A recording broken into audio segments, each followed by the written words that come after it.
Natahimik ang mga tao sa kanilang nakita at kahit ang Elder ay hindi rin inaasahan na matatalo lang ni Joe Fan ng ganito kadali ang kanyang tauhan. Kaya nasabi na lang niya na talagang isang halimaw ang ating bida. Natawa naman dito ang ating bida, ngunit bigla na lang siyang nagulat nang makita niya ang sandata ng Elder na lumabas sa sahig hanggang sa hulihin siya nito.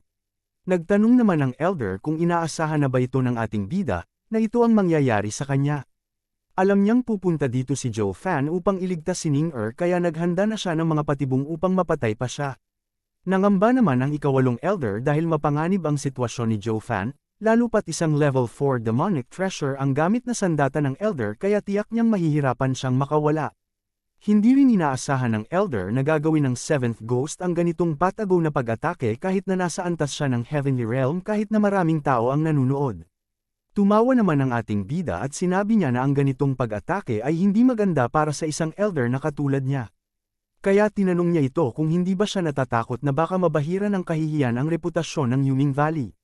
Nagpahayag naman ang Elder na sa kanilang imperyo, kaunti lamang ang taong tinuturing niyang mapanganib para sa kanya at sa ayaw niya man o hindi, isa si Joe Fan sa mga taong ito. Kaya nasabi na lang niya na hindi niya maaaring maging mayabang kapag kaharap niya ang ating bida. Pinuri naman ng ating bida ang pagiging tuso at matalino ng Elder kaya nasabi na lang niya na talagang nakakamangha ito. Seryosong sinabi rin niya na sa ngayon ay wala siyang plano o patibong na inihanda dahil nais lamang niyang matalo ang Elder gamit ang kanyang totoong lakas. Ngunit inamin rin niya na hindi niya inaasahan na magiging ganito kaingat ang Elder sa kanya. Nagalit naman ang Elder dahil sa pagiging mayabang ng ating bida kaya sinabihan niya ito na wawasakin niya ang katawan niya hanggang sa wala nang matira dito.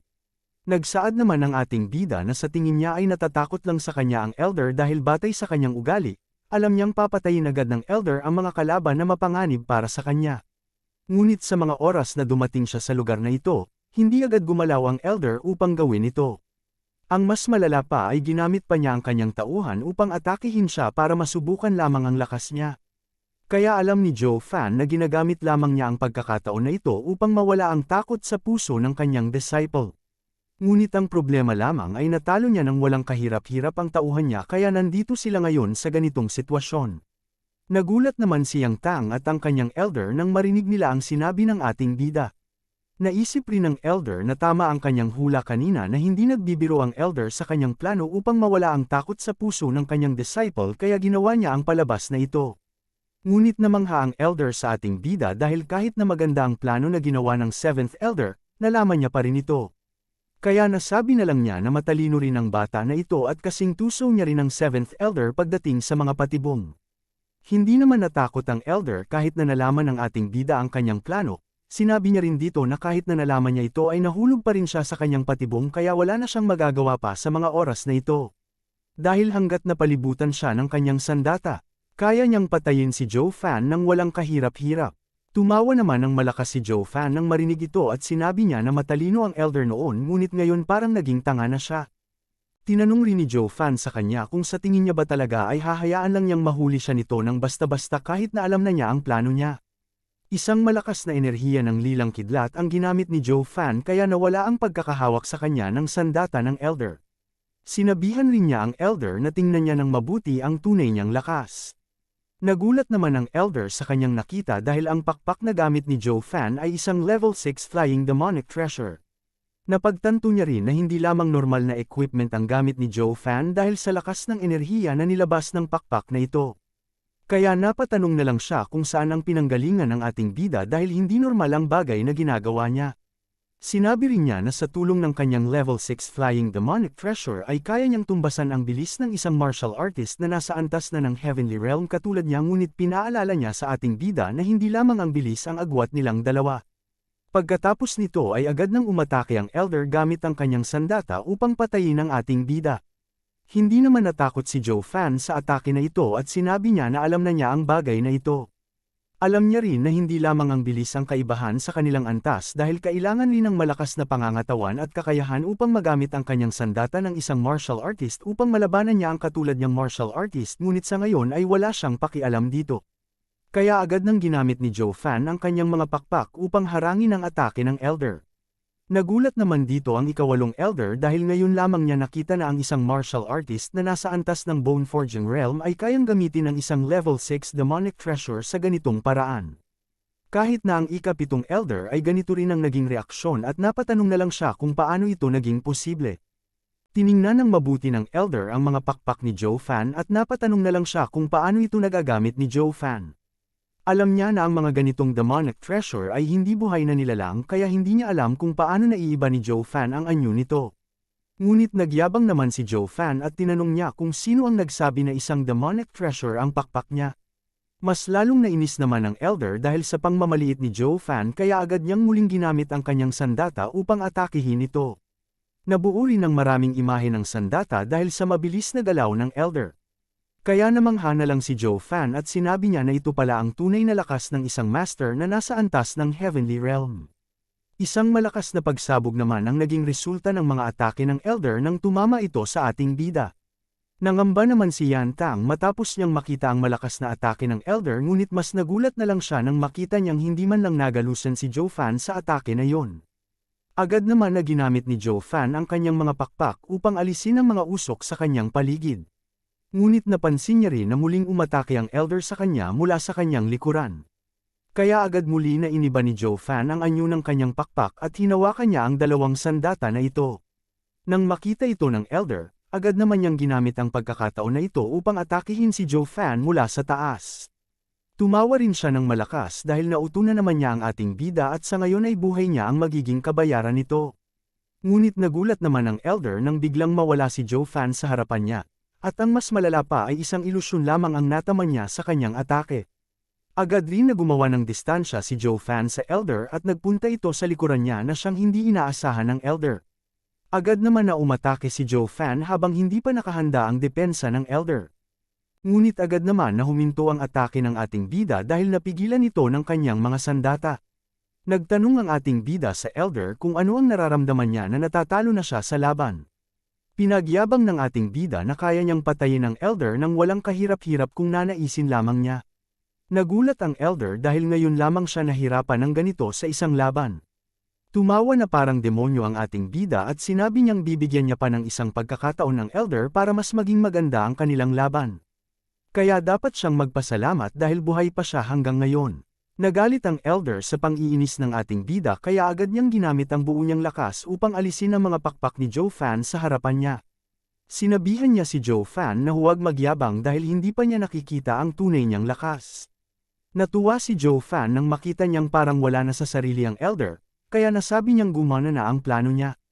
Agad umatake ang elder at sinabing papatayin niya si Joe Fan kahit anuman ang mangyari. Ngunit bago pa man matamaan ng elder ang ating bida, nakalipad na ito sa taas kaya ang sahig na lang ang kanyang nawasak. Naiinis ang elder at tinanong kung yun lang ba ang alam na galaw ni Joe Fan. Mabilis niyang inatake ito at tinanong kung pagtakbo lang ba ang alam ng ating bida.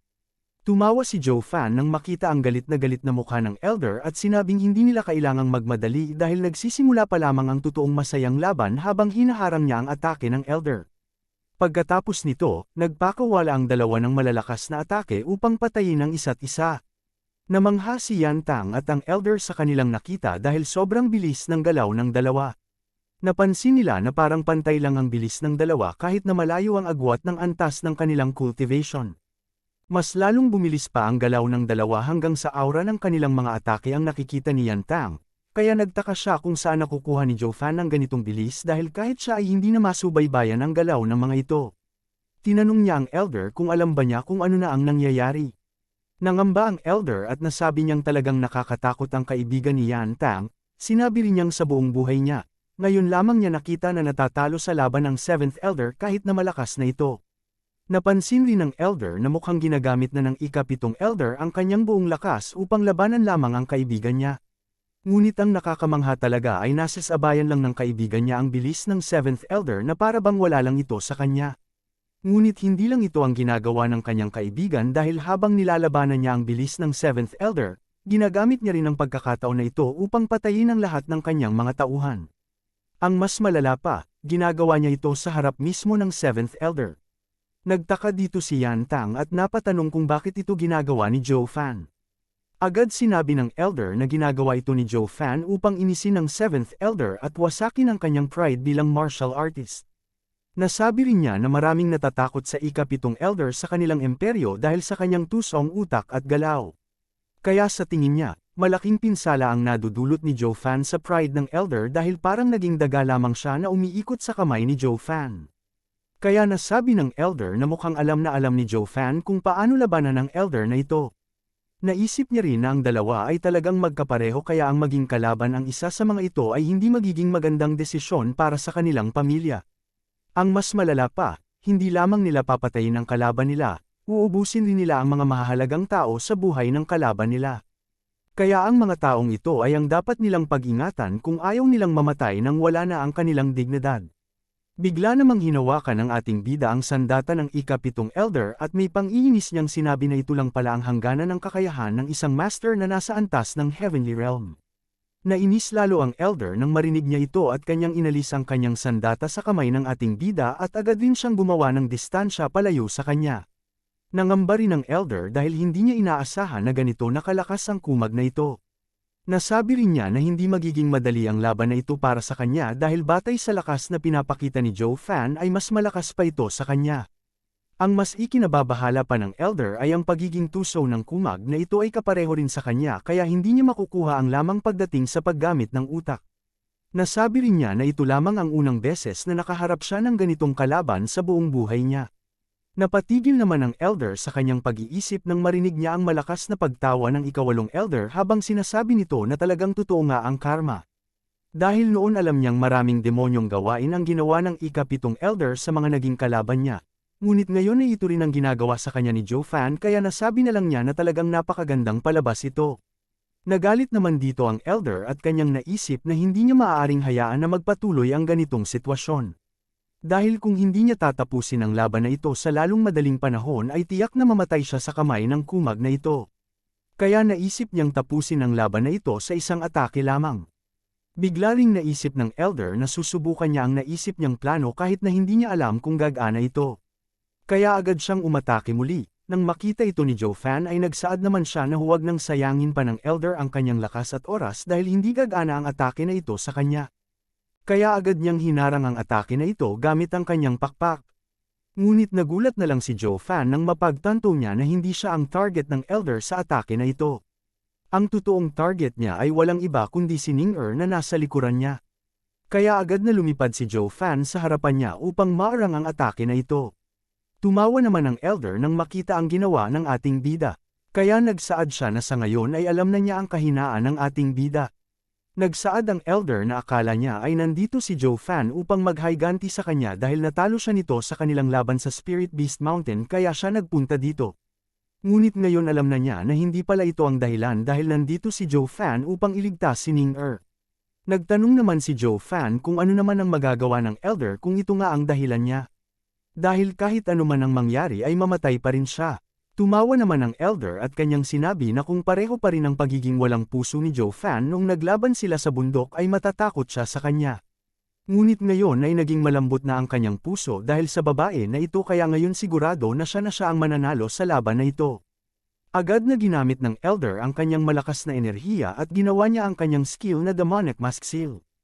Isang malaking maskara ng demonyo ang nabuo sa itaas nang gawin niya ito.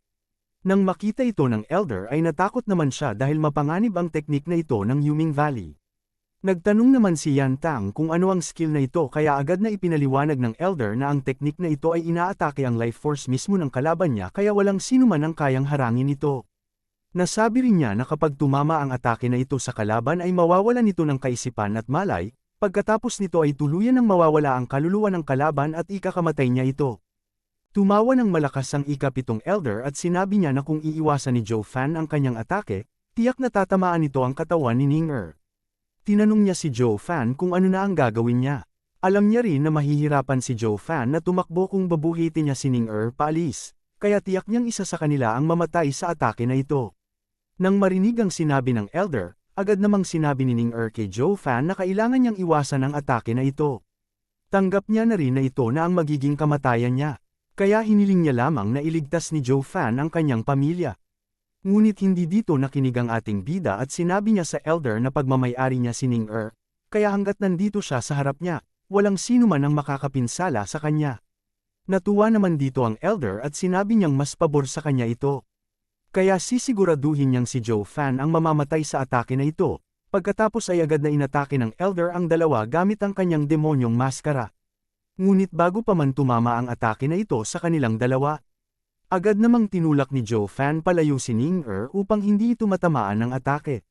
Dahil dito, tuluyan ang tumama ang atake na ito sa katawan ni Joe Fan.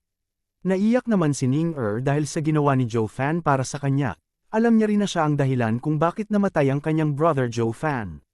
Nagtanong naman si Yan Tang sa ikawalong elder kung ano ang maaari nilang gawin. Ngunit agad namang sinabi ng elder na wala na silang magagawa dito. Natuwa naman ang elder sa kanyang nakita at sinabi niyang ang lahat ng ito ay ang resulta ng pagiging mayabang ni Joe Fan. Pinaalala niya rin sa kanya na ang landas ng isang demon cultivator ay puno ng mga hindi magandang gawain kaya hindi dapat magkaroon ng mga ito ng isang malambot na puso dahil magiging kahinaan lamang nila ito. Tiningnan rin ng elder si Ning-er at sinabihan ito na siya ang dahilan kung bakit namatay si Joe Fan.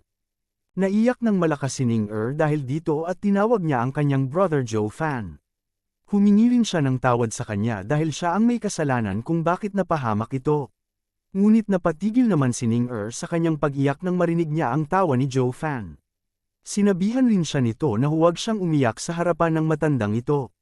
Dahil habang lalo siyang nagdurusa, mas nagiging masaya ang kumag na ito. Nagulat naman sila Yan Tang nang mapagtanto nila na buhay pa si Joe Fan. Kahit na ang elder ay nagulat rin at nasabi niyang imposible ito. Dahil alam niyang dapat naubos na ang kaluluwa ni Joe Fan nang tumama ang kanyang atake. Nagsaad naman ang ating bida kung sa tingin ba talaga ng elder na mamamatay siya sa walang kwenta niyang atake. Agad namang ginamit ni Joe Fan ang kanyang apoy na natanggap niya sa imahe noon kaya siya ay hindi napinsala ng atake na ito. Nasabi rin niya na talagang tanga ang elder kung umasa siyang mananalo siya laban sa kanya. Nagtanong rin si Joe Fan kung ano ang magagawa ng kanyang utak laban sa kanyang ganap na kapangyarihan. Ginamit rin ni Joe Fan ang kanyang kakayahan na The Amalgamation of Heaven and Hell upang kontrolin ang atake ng elder sa kanyang kamay, hanggang sa mabuo ang isang bola ng enerhiya sa kanyang kamay. Sinabi rin ni Joe Fan na kung wala ng ibang tinatagong kakayahan ng elder at ito na ang hangganan ng kanyang mga tusong patibong, ay siguradong hindi siya mananalo sa kanya. Nakatawa ring sinabi ng ating bida na magiging seryoso na siya ngayon sa laban. Tumawa naman ang elder sa sinabi ng ating bida at tinanong niya ito kung talagang hindi pa siya seryoso kanina sa mga atake niya. Sinabihan niya rin ito na tigilan na nito ang pagmamayabang dahil alam niyang wala nang ay lalakas pa ang ating bida. Hindi pinansin ni Joe Fan ang sinabi ng elder, sa halip, tinanong niya ang elder kung naaalala pa ba nito ang sinabi niya noong naglaban sila sa Spirit Beast Mountain. Na kung kaharap ng isang martial artist ang isang ganap na kapangyarihan, kahit anong plano at patibong ang kanyang gawin ay baliwala lang ang mga ito. Tumawa si Joe Fan at sinabi niyang ngayong araw na ito, yun din ang sasabihin niya sa elder. Itinaas niya ang kanyang kamay at sinabing isang atake lamang ang kanyang gagawin at mapuputol na niya ang ulo ng elder. Nagalit naman ang elder at sinabing walang kwenta ang pinagsasabi ni Joe Fan. Ngunit napagtanto rin ng elder na ang mga pinaparanas sa kanya ni Joe Fan na mga atake mula pa kanina ay ang mga bagay na mangyayari sa kanya kapag nakaharap siya ng isang ganap na kapangyarihan. Kaya nasabi na lang ng elder na ang lahat ng kanyang kaalaman ay walang kwenta sa harap ng batang ito. Naiinis ang elder dahil kahit gamitin niya ang lahat ng kanyang talino, parang pinamumukha pa rin sa kanya ni Joe Fan na wala itong kwenta para sa kanya. Kaya napagtanto ng elder na mali ang akala niya kanina na nandito si Joe Fan upang iligtas si Ning-er, nandito siya upang maghayganti sa kanya at ipamukha sa kanya ang kanilang agwat. Ang masaklap pa, natatalo siya ng kumag na ito sa palakasan ng utak kahit na ito ang pinakamalakas niyang kakayahan. Nangamba naman ang ikawalong elder dahil napaka-demonyo ng Joe Fan na ito. Nasabi niya na mukhang mas demonyo pa ang batang ito kumpara sa ikapitong elder. Nasabi rin niya na mukhang mas magiging mapanganib pa ang batang ito sa hinaharap kumpara sa 7th Elder at kay Zhu Zheliang ng 7 Nobles. Bigla namang naging seryoso si Joe Fan at tinawag niya ang atensyon ng Elder. Nagtaka ang Elder kung ano ang nais gawin ng kumag na ito, ngunit siya ay naalarma nang sabihan siya ni Joe Fan na kailangan niyang ihanda ang kanyang sarili sa gagawin niya dahil mararanasan niya ang kahulugan ng isang ganap na kapangyarihan.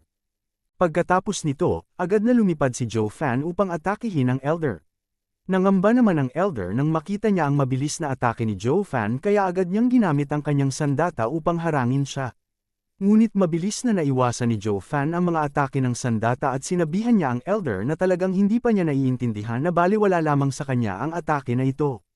Nalampasan ni Joe Fan ang mga sandata at sinabi niyang hindi nagagana sa kanya ang mga atake ng Elder kaya sinabihan niya ito na maghanda. Ngunit hindi naman natakot ang Elder dito, sa halip, natuwa pa siya dahil nahulog sa bitag niya si Joe Fan. Agad niyang ginamit ang ikatlong sandata niya, ang third yin yang dem ini, at tinanong niya si Joe Fan kung inaasahan niya ba ang atake na ito. Ngunit hindi naman natakot si Joe Fan dito at muli niyang sinabi na wala siyang pakialam sa kanyang huling atake dahil ang ganitong mga patibong ay walang kwenta sa harap ng kanyang ganap na kapangyarihan.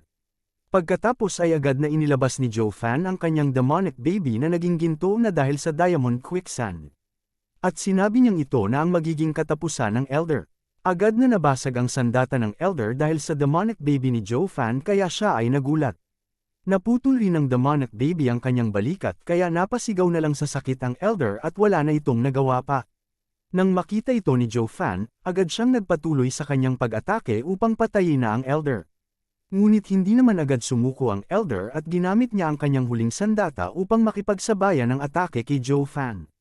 Naisip niya rin na kahit pa mamamatay man siya sa laban na ito, hindi niya hahayaan na matatalo lamang siya gamit ang isang galaw mula sa kumag na ito. Alam niya na mas mahina ang cultivation ng kumag na ito kaysa sa kanya, kaya hindi niya hahayaan na matalo lang siya nito sa isang galaw lamang.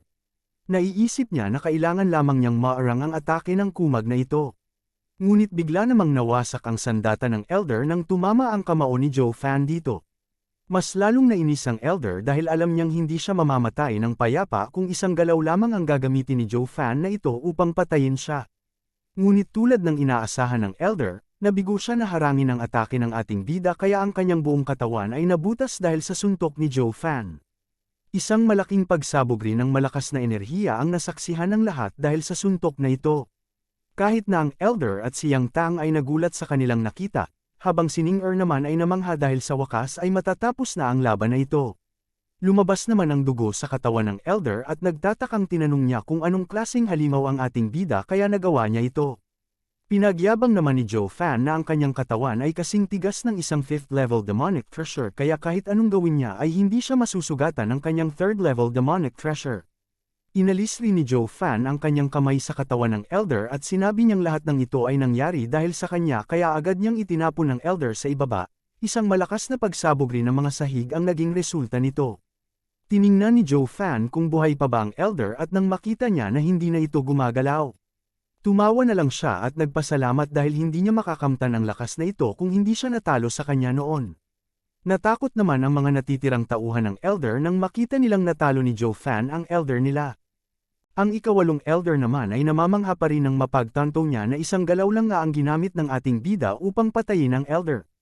Ang masaklap pa, hindi lang isang normal na Elder ang 7th Ghost dahil ito ang strategist ng Yuming Valley at kinakatakutan ito ng ibang mga Elder ng 7 families. Ngunit ngayon ay wala na ang Elder na ito at napatay lamang siya ng isang bata. Kaya nasabi na lang niya na talagang isang halimaw ang Joe Fan na ito. Agad namang sinuri ni Joe Fan ang mga natitirang tauhan at napansin niya na wala na doon si Yang Ming.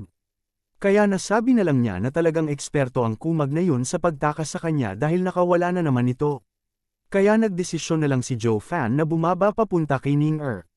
Nagulat naman si Ning-er nang makita niya sa kanyang harapan ang kanyang brother Joe Fan, agad naman siyang hinawakan ni Joe Fan at kinarga sa kanyang mga kamay upang umalis. Nainis naman dito si Yan Tang at tinanong niya ang ating bida kung ano sa tingin niya ang ginagawa niya kay Ning-er.